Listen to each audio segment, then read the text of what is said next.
Femme. Femme. Femme. Créature faible et décevante. Nul animal créé ne peut manquer à son instinct. Le tien est-il donc de tromper? Après m'avoir obstinément refusé, quand je l'empressais devant sa maîtresse, à l'instant qu'elle me donne sa parole, au milieu même de la cérémonie, il riait en lisant, le perfide, et moi comme un bonnet. Non, monsieur le comte, vous ne l'aurez pas. Vous ne l'aurez pas. Parce que vous êtes un grand seigneur. Vous vous croyez un grand génie? Noblesse, fortune, un rang, des places, tout cela rend si fier. Qu'avez-vous fait pour tant de bien? Vous vous êtes donné la peine de naître, et rien de plus. Du reste, homme assez ordinaire. Tandis que moi, morbleu, perdu dans la foule obscure, il m'a fallu déployer plus de science et de calcul pour subsister seulement, qu'on en a mis depuis 100 ans à gouverner toutes les Espagnes. Et vous voulez jouter? On vient. C'est elle.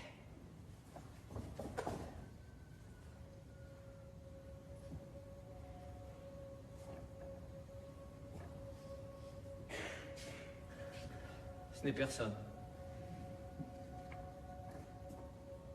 La nuit est noire en diable, et me voilà faisant le sot métier de mari, quoique je ne le sois qu'à moitié.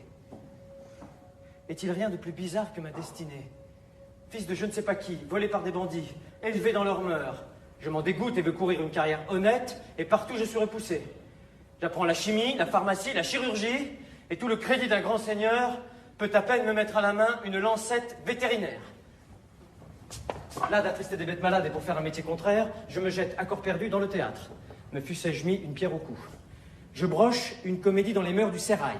Auteur espagnol, je crois pouvoir y fonder Mahomet sans scrupule. À l'instant, un envoyé de je ne sais où se plaint que j'offense dans mes vers la sublime porte, la Perse, une partie de la presqu'île de l'Inde, toute l'Égypte, les royaumes de Barca, de Tunis, de Tripoli, d'Alger et de Maroc. Et voilà ma comédie flambée pour plaire au prince mahométan, dont pas un, je crois, ne sait lire, et qui nous meurtrisse l'omoplate en nous disant « chien de chrétien ». Ne pouvant avilir l'esprit, on se venge en le maltraitant. Mais je creusais. Mon terme était échu. Je voyais de loin arriver l'affreux record, la plume fichée dans sa perruque. En frémissant, je m'évertue.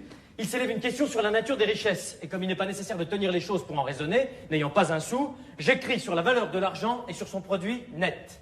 Sitôt je vois, du fond d'un fiacre, baisser pour moi le pont d'un château fort, à l'entrée duquel je laissais l'espérance et la liberté.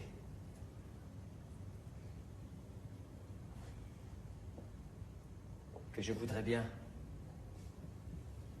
tenir un de ces puissants de 4 jours, si légers sur le mal qu'ils ordonnent.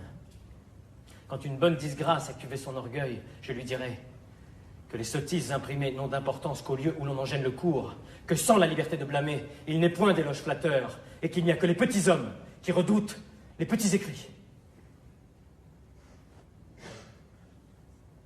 Là, de nourrir un obscur pensionnaire, on me met un jour dans la rue. Et comme il faut dîner, quoiqu'on ne soit plus en prison, je taille encore ma plume et demande à chacun de quoi il est question. On me dit que pendant ma retraite économique, il s'est établi dans Madrid un système de liberté sur la vente des productions qui s'étend même à celle de la presse. Et que pourvu que je ne parle en mes écrits ni de l'autorité, ni du culte, ni de la politique, ni de la morale, ni des gens en place, ni des corps en crédit, ni de l'opéra, ni des autres spectacles, ni de personnes qui tiennent à quelque chose, je puis tout imprimer librement sous l'inspection de 2 ou 3 censeurs. Pour profiter de cette douce liberté, j'annonce un écrit périodique. Et croyant n'aller sur les brisées d'aucun autre, je le nomme Journal inutile. Ouh, je vois s'élever contre moi 1000 pauvres diables à la feuille, on me supprime, et me voilà de rechef sans emploi. Le désespoir m'allait saisir. On pense à moi pour une place, mais par malheur, j'y étais propre. Il fallait un calculateur, ce fut un danseur qui l'obtint. Il ne me restait plus qu'à voler. Je me fais banquier. De pharaon. Alors, bonnes gens, je soupe en ville, et les personnes dites comme il faut m'ouvrent poliment leur maison, en retenant pour elles les 3/4 du profit. J'aurais bien pu me remonter, je commençais même à comprendre que pour gagner du bien, le savoir-faire vaut mieux que le savoir. Mais comme chacun pillait autour de moi en exigeant que je fusse honnête, il fallut bien périr encore. Pour le coup, je quittai le monde. Et 20 brasses d'eau m'en allaient séparer lorsqu'un Dieu bienfaisant m'appelle à mon premier état. Je reprends ma trousse et mon cuir anglais, puis laissant la fumée aux sots qui s'en nourrissent et la honte au milieu du chemin, comme trop lourde à un piéton, je vais, rasant de ville en ville, et je vis enfin, sans souci. Un grand seigneur passe à Séville.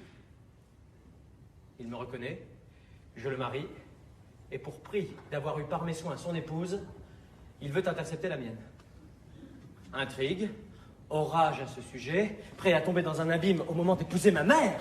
Mes parents m'arrivent à la file, on se débat, c'est vous, c'est lui, c'est moi, c'est toi, non ce n'est pas nous. Ah bah qui donc?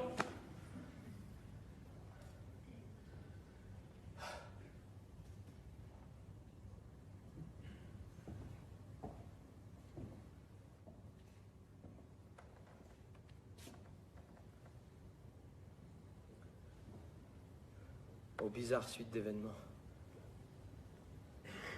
Comment cela m'est-il arrivé? Pourquoi ces choses et non pas d'autres? Qui les a fixées sur ma tête? Forcé de parcourir la route où je suis entré sans le savoir, comme j'en sortirai sans le vouloir, je l'ai jonché d'autant de fleurs que ma gaieté me l'a permis.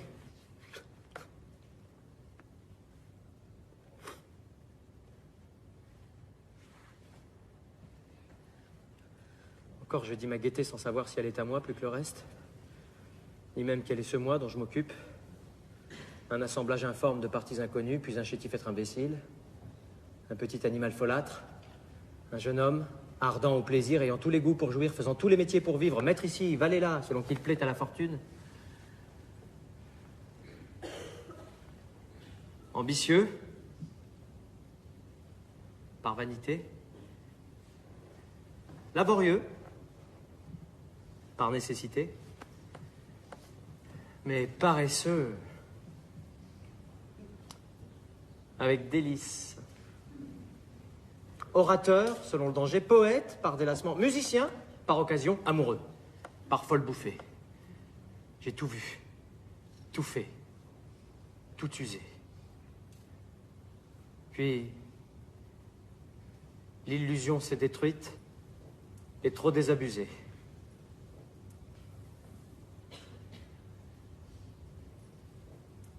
Désabusé. Susan.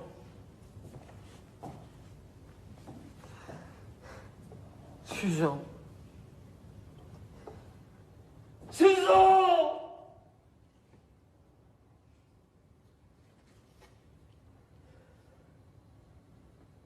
Que tu me donnes de tourments. J'entends marcher, on vient. Voici l'instant de la crise.